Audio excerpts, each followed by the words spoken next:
युक्तं नित्यं ध्यायन्ति योगिनः कामदं मोक्षदं चैवे ओंकाराय नमो नमः। अविरल शब्दघनौघ प्रक्षालक सकल भूतल कलंका मुनिरूपा सिद्धीर्था सरस्वते हर्तो नो दूतम् अज्ञानतिमिरान्धानां ज्ञानाञ्जनशलाकया चक्षुरुन्मीलितं येन तस्मै श्रीगुरवे नमः। परम गुरवे नमः। परम प्राचार्य गुरुभ्यो नमः। सकल कलश विध्वंसकं शेषां परिवर्तकं धर्म संबंधकं भव्य जीवन प्रतिबोधकारकमिदं शास्त्रं श्री बालस अनुवेक्षा नामधेयम्। अस्य मूलग्रंथकर्तारा श्री सर्वज्ञदेवा तदोत्तर ग्रंथकर्तारा श्री गणधर देवा प्रतिगणधर देवा तेषां वचोनुसारमासाद आचार्य प्रवर्षि कुंद कुंदाचार्य देवै विरचितं मंगलम भगवान वीरो मंगलम गौतमो गणि मंगलम कुंद कुंदाद्यो जैन धर्मोस्तु मंगलम सर्वमंगल मांगल्यम सर्वकल्याणकारकं प्रधानं सर्वधर्माणां जैनं जयतु शासनं कोटिशतं द्वादशैव कोट्यो लक्षाणि शीतस्तदिकानि चैव पञ्चाशदष्टौ च सहस्रसङ्ख्या वेतुच्छतं पञ्चपदं नमामि अर्हन्तभासियत्तं गणदेवीं ग्रन्थियं सम्मं पढ़मामि भक्तजुत्तो सुधराणमहोभिं शेषा इच्छामि वन्ते सुतभक्ति कौसोत्सालोचम अंगो अंग पैणे पाहुल पड़ियम सुत पड़माणी योग पुग्गय चूलिया चेव सुतथय थुई धम काहिम श्यालिष्कालम अंचेमी पूजेमी वंदामी रोम सामी दुखखो कमखो बोहिलाओ सुगई गणम समाहि मरणम जिनगो संपत्ति हो मध्यम नमोस्तु पौर्वाणिक स्वाध्याय वेलायम श्रीमद आचार्य भक्ति का सरगम कलोम्य हम। आचार्य कुंद कुंद महाराज की यह कृति है बालस अनुवेक्षा द्वादश अनुप्रेक्षा।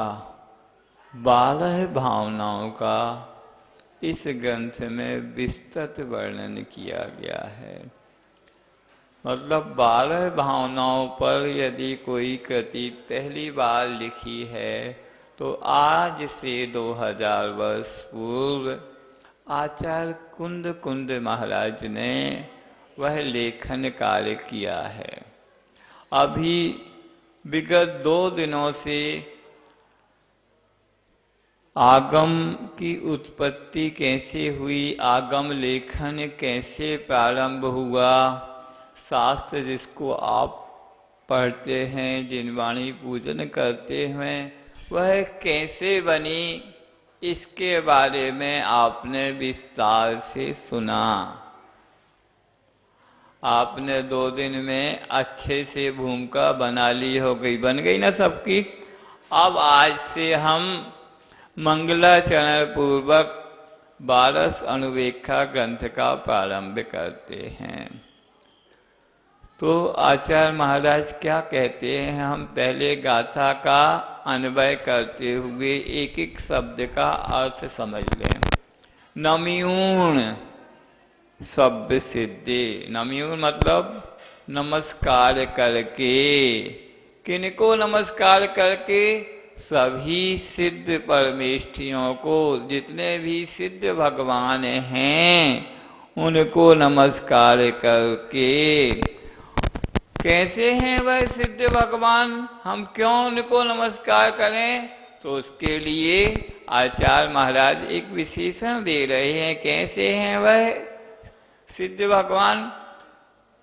खबिद धीह संसारे, जिन्होंने छपित कर दिया है दीर्घ संसार को, अपने संसार भ्रमण को जिन्होंने नष्ट कर दिया है। किसके माध्यम से नष्ट कर दिया है? तो ध्यान उत्तम ध्यान के माध्यम से उन्होंने अपना दीर्घ संसार भ्रमण नष्ट कर दिया है। ऐसे सभी सिद्धों को नमस्कार हो। उसके बाद किनको नमस्कार हो? अब कहते हैं 10 10 2 2 या मतलब 10 और 10 20 हो गए, और 2 और 2 4, ऐसे 24 तीर्थंकर भगवान को नमस्कार हो। पुनः अब हम इस मंगलाचरण में इनको नमस्कार क्यों कर रहे हैं?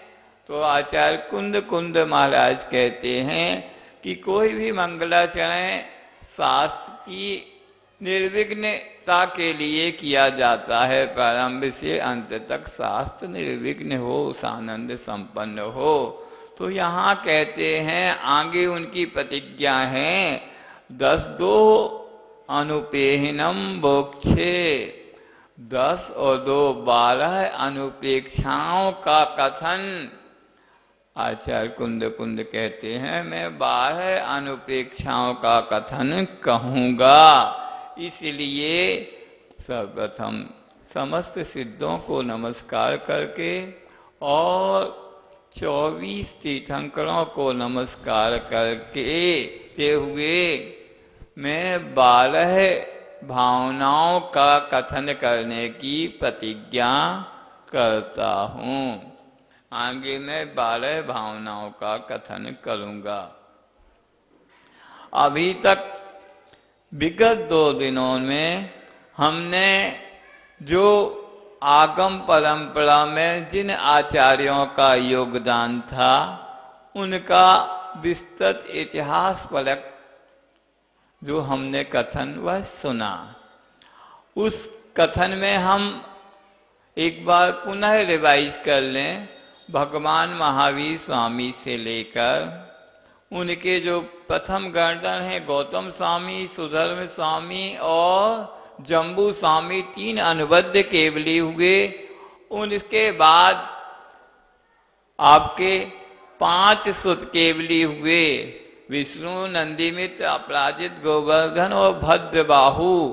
और इस प्रकार सुत केवली के बाद कुछ अंगों और पूर्व के धारी हुए, और उसके बाद अंगों के और पूर्व के धारी नहीं होकर उनके कुछ अंश के धारी हुए। ऐसे धरसेन महाराज और उनके 2 शिष्य पुष्पदंत और भूत बलि तक जो दिव्य ध्वनि के साक्षात अंश आए, वहाँ तक का वर्णन हमने अभी विगत 2 दिनों में सुना। भगवान महावीर के निर्वाण होने के पश्चात पुष्पदंत भूतबली महाराज तक का जिन्होंने की षटखंडांगम ग्रंथ की रचना की, वहाँ तक का काल गणना में 683 वर्ष होता है। कितना होता है? 683 वर्ष पूर्ण हो जाता है। अब जिस समय धरसेन महाराज थे उनके पुष्पदंत और भूतबली शिष्य थे, उसी समय पैरेलल ही अरहत बलि और उनके गुरु मांग नंदी जी थे। मांग नंदी के शिष्य हुए आचार्य जिनचंद्र जी, और आचार्य जिनचंद्र जी के शिष्य हुए उसी काल में 683 वर्ष के कुछ पश्चात 700 वर्ष ले लो भगवान महावीर के निर्माण के पश्चात। तो 700 वर्ष के करीब कौन से आचार्य हुए? जिनचंद्र आचार्य के शिष्य आचार्य कुंद कुंद हुए। आज से करीब 2000 वर्ष पूर्व की बात है। तब वह उनका समय अगर ईसवी सन में लेते हैं, क्योंकि हम आचार्य कुंद कुंद की कथि का श्रवण कर रहे हैं, तो हमें इतिहास में आचार्य कुंद कुंद का क्या स्थिति है और जैन आगम में आचार्य कुंद कुंद का कितना योगदान है, इसके बारे में भी एक ऐतिहासिक परिप्रेक्ष्य से दृष्टि देने की आवश्यकता है। जब हम आचार्य कुंद कुंद के विषय में जानेंगे तभी हमें उनकी कथि का गौरव होगा, तब हम उसको बहुत अच्छे से समझ पाएंगे। तो वर्तमान में जितने भी मत प्रचलित हैं, जैन मत मात्र नहीं, सभी मतों को यदि अध्यात्म से परिचय कराया है तो वह आचार्य कुंद कुंद ही हैं, जिन्होंने अध्यात्म का सर्वश्रेष्ठ परिचय दिया है। कहते हैं अध्यात्म का कुछ कुछ उल्लेख तो दूसरे मतों में भी किया गया है। महाभारत में, गीता में किया है, सांख्य दर्शन में भी अध्यात्म आता है, और भी कई जगह है। श्वेतांबर मत में भी अध्यात्म का वर्णन उतना नहीं है। वहाँ के लोग भी पिपासु, अध्यात्म पिपासु, यदि अध्यात्म का पठन करना चाहते हैं तो वह स्वयं आचार्य कुंद कुंद की शरण में आते हैं और अध्यात्म का अध्ययन करते हैं।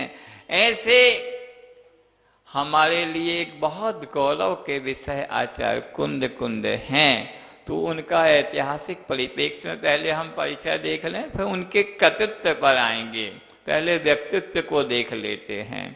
तो ईसवी सन में यदि बात करें तो ईसा पूर्व करीब 108 वर्ष, मतलब मोटे तौर पर मान लो ईसा से 100 वर्ष पूर्व आचार्य कुंद कुंद का जन्म हुआ था। वह कहते हैं, कुछ लोग कहते हैं आंध्र प्रदेश में कोंडकोंडपुर में हुआ, कुलमड़ी वो भी कहते हैं। कुछ लोगों का है तमिलनाडु में हुआ, पोन्नूर मलई में हुआ, उसके बारे में कुछ मत हैं।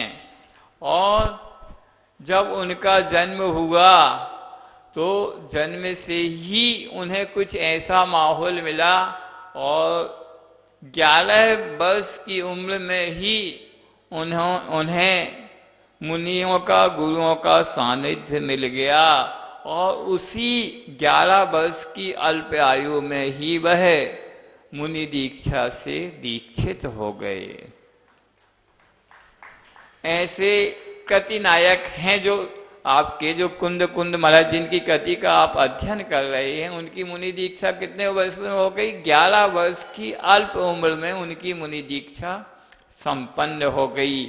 और उसी 11 वर्ष की उम्र में उन्होंने विद्या अध्ययन में अपने को लगा दिया और मुनि की साधना, शुद्धोपयोग क्या है, शुभोपयोग क्या है आदि उसमें वह लग गए। पूर्णतः अध्ययन, स्वाध्याय आदि उनका प्रारंभ हो गया। और ज्ञान कहते ना, विषयासा वसातीतो निरालंबो परिज्ञः ज्ञान ध्यान तपो लक्तः तपस्वी सा प्रशस्यते। आचार्य समंतभद्र स्वामी की इस कारिका को आचार्य कुंद कुंद अक्षरशः पालन कर रहे थे। ये कारिका तो समंतभद्र स्वामी ने बाद में लिखी, पर चूंकि आचार्य कुंद कुंद पहले हो गए, वह अक्षरशः उसको पालन कर रहे थे। निरालंब आलंब और परिज्ञा से रहित पूर्णतः ज्ञान ध्यान और तप में वह लीन थे। ऐसे वह तपस्वी मुनिराज थे। पर एक बात और बता दें, आचार्य कुंद कुंद जब हुए थे तब तक भगवान महावीर स्वामी के निर्वाण के बाद 700 वर्ष के करीब, लगभग मोटे तौर पर मैं बता लाऊंगा, समय गुजर चुका था। जब इतना सारा काल गुजर जाता है किसी परंपरा में तो कुछ ना कुछ विकृतियां, शिथिलता आ चुकी थी। क्योंकि आपने कल सुना था, एक ओर तो एक नया मत खड़ा हो गया था और उनमें तो बहुत ही शिथिलाचार आ गया था, मतलब वस्त्र पात्र आदि सभी उन्होंने ग्रहण कर लिए थे।